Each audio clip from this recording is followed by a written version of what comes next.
नमस्कार साथियों। आज के इस वीडियो में हम अजंता पाठ के दूसरे और तीसरे अध्याय की व्याख्या करेंगे। यहाँ पर कुछ इस तरह का दूसरा अध्याय है। यहाँ पर सबसे पहले आपको इसको अच्छे से पढ़ना है और फिर इसके बाद इसकी व्याख्या करना है। यहाँ पर प्रश्न 2 करके दिया है।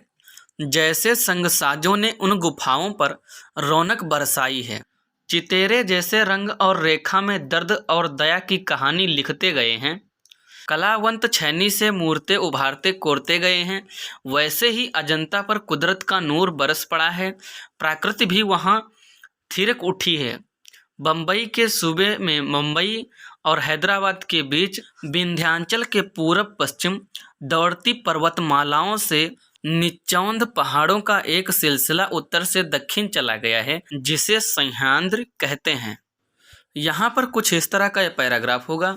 अतः आपकी जानकारी के लिए बताते चले कि जब आपको वहाँ पर क्वेश्चन पेपर मिलेगा तो ये जो लाइनें लिखी हुई हैं वहाँ पर हर एक लाइन के नीचे एक रेखा खींची रहेगी।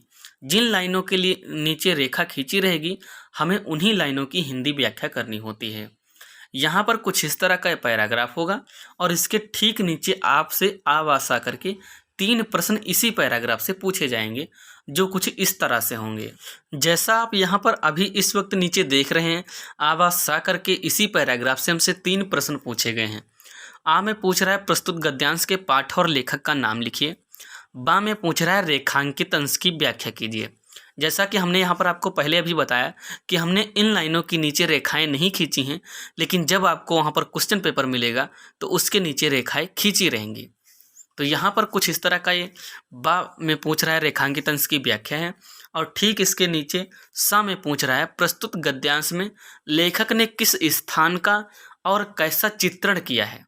यहाँ पर आवाज़ सा करके इसी पैराग्राफ से हमें तीनों के प्रश्नों के उत्तर लिखने हैं, जिसके लिए यहाँ पर हम सबसे पहले उत्तर करके आ पॉइंट डालेंगे और आ पॉइंट में हम संदर्भ हेडिंग डालेंगे और फिर उसमें हम पाठ और लेखक का नाम लिखेंगे।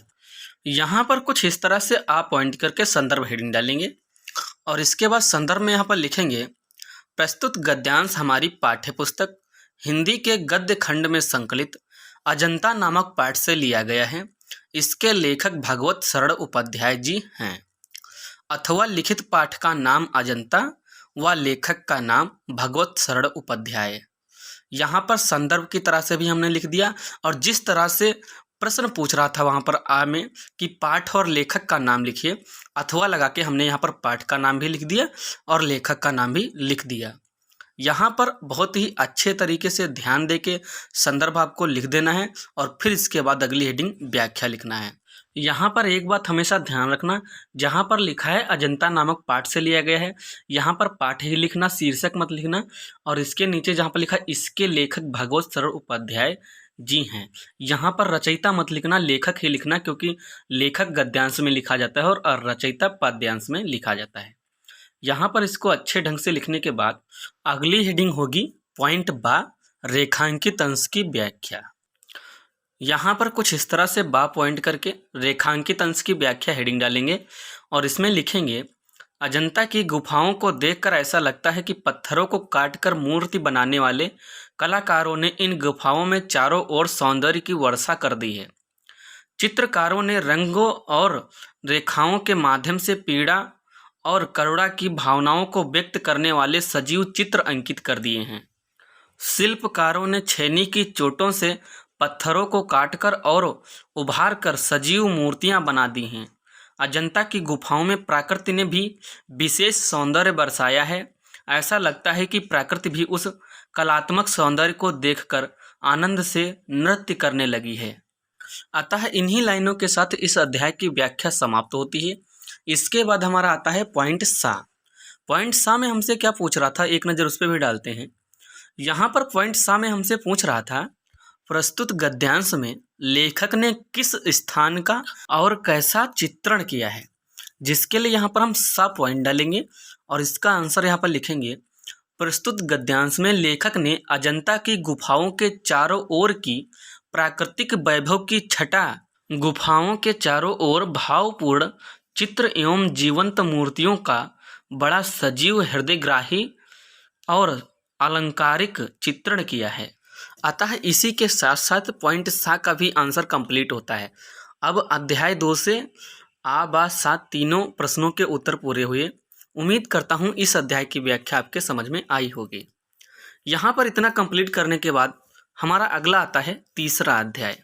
यहाँ पर कुछ इस तरह का ये तीसरा अध्याय है जिसको हम सबसे पहले अच्छी तरह से पढ़ेंगे और इसके बाद हम इसके आवासा तीनों प्रश्नों के उत्तर लिखेंगे। जैसा कि यहाँ पर तीसरे अध्याय में प्रश्न 3 करके दिया है, अजंता गांव से थोड़ी दूर पर पहाड़ों के पैरों में सांप सी लौटती बाधुर नदी कमान सी मुड़ गई है। वहीं पर्वत का सिलसिला एकाएक अर्धचंद्राकार हो गया है। कोई 250 फुट ऊंचा हरे वनों के बीच मंच की तरह उठते पहाड़ों का यह सिलसिला हमारे पुरखों को बहा गया और उन्होंने उसे खोदकर भवनों महलों से भर दिया। सोचिए जरा, ठोस पहाड़ की चट्टानी छाती और कमजोर इंसान का इन्होंने मेल जो किया तो पर्वत का हिया दरकता चला गया और वहाँ एक से एक बरामदे, हाल और मंदिर बनते चले गए। यहाँ पर कुछ इस तरह का यह अध्याय है जिसके ठीक नीचे आपको आ वा सा करके 3 पॉइंट के 3 प्रश्न मिल जाएंगे। आ में पूछ रहा है प्रस्तुत गद्यांश के पाठ और लेखक का नाम लिखिए। बा में पूछ रहा है रेखांकित अंश की व्याख्या कीजिए। सा में पूछ रहा है प्रस्तुत गद्यांश में लेखक क्या कहना चाहता है। यहाँ पर एक पॉइंट बनता है कि रेखांकित अंश की व्याख्या कीजिए और यहाँ पर किसी भी लाइन के नीचे रेखा नहीं। आपकी जानकारी के लिए बता दें, हमने यहाँ पर हर एक लाइन के नीचे रेखा नहीं खींची है, लेकिन जब आपको वहाँ पर प्रश्न पत्र मिलेगा तो वहाँ पर कुछ इस तरह से आपको हर एक लाइन के नीचे रेखा खींची रहेगी और जिन लाइनों के नीचे रेखाएं खींची रहेंगी हमें उन्हीं लाइनों की हिंदी व्याख्या करनी होती है। इसीलिए यहाँ पर बा में पूछ रहा है रेखांकित अंश की व्याख्या कीजिए। तो जब आपको वहाँ पर प्रश्न पत्र मिलेगा तो वहाँ पर लाइनों के नीचे रेखाएं खींची रहेंगी।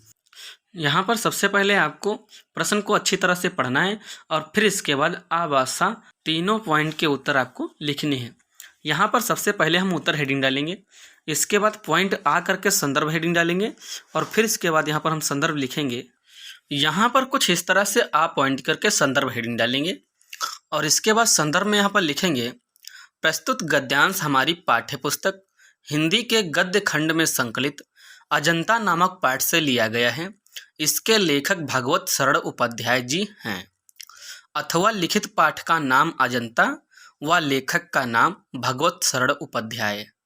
यहाँ पर संदर्भ की तरह से भी हमने लिख दिया और जिस तरह से प्रश्न पूछ रहा था वहाँ पर आ में कि पाठ और लेखक का नाम लिखिए, अथवा लगा के हमने यहाँ पर पाठ का नाम भी लिख दिया और लेखक का नाम भी लिख दिया। यहाँ पर बहुत ही अच्छे तरीके से ध्यान देके संदर्भ आपको लिख देना है और फिर इसके बाद अगली हेडिंग व्याख्या लिखना है। यहाँ पर संदर्भ को अच्छी तरह से लिखने के बाद अगली हेडिंग डालेंगे बा पॉइंट रेखांकित अंश की व्याख्या। यहाँ पर पॉइंट बा करके हेडिंग डालेंगे रेखांकित अंश की व्याख्या और रेखांकित अंश की व्याख्या में हम यहाँ पर लिखेंगे श्री भगवत शरण उपाध्याय जी का कहना है कि 250 फुट ऊंचे पर्वतों की अर्धचंद्राकार पंक्ति हमारे पूर्वजों को बहुत अच्छी लगी और उन्होंने वहां पर्वतों को काट छांट कर भवन और महल बना दिए। विचार करके देखिए कि दुर्बल मनुष्य और कठोर चट्टानों का जो मेल हुआ उससे पर्वतों का हृदय कटता चला गया और वहां एक से एक सुंदर बरामदे, हाल और मंदिरों का निर्माण होता चला गया। मनुष्य के दुर्बल हाथों ने पर्वतों की कठोर चट्टानों को काटकर सुंदर भवन, उनके विभिन्न भाग और मंदिरों का निर्माण कर डाला। अतः इन्हीं लाइनों के साथ इस अध्याय की भी व्याख्या समाप्त होती है। इसके बाद हमारा अगला आएगा पॉइंट सा। पॉइंट सा में यहाँ पर हम तीसरे प्रश्न का उत्तर लिखेंगे।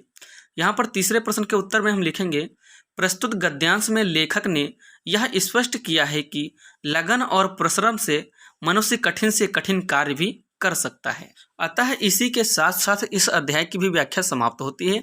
अब यहाँ पर 1, 2, 3 अध्याय की व्याख्या पूरी तरह से कंप्लीट हो गई। उम्मीद करता हूँ फर्स्ट, सेकंड, थर्ड तीनों अध्याय की व्याख्या आपके समझ में अच्छी तरह से आई होंगी।